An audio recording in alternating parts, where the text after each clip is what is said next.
നമസ്തേ. സുഭാഷിതം.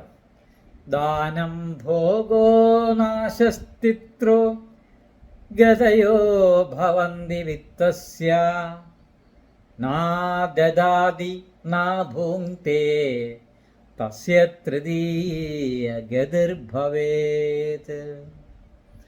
ഇവിടെ സുഭാഷിതം പറയുന്നത് ധനത്തിന് മൂന്നവസ്ഥകളാണുള്ളത്. ഒന്ന് ദാനം ചെയ്യുക. ദാനം എവിടെ ചെയ്യണം? അർഹിക്കുന്ന ആളുകളിൽ, അല്ലെങ്കിൽ എവിടെ ഏത് പാത്രം അറിഞ്ഞ് ഭിക്ഷ ചെയ്യുക എന്ന് പറയാറുണ്ടല്ലോ. അപ്പം നമ്മൾ അർഹിക്കേണ്ട സ്ഥലത്ത് ദാനം ചെയ്യുക. അടുത്തത് ഭോഗം. ക്രയവിക്രയങ്ങൾ കൃത്യമായിട്ട് ചെയ്യുക.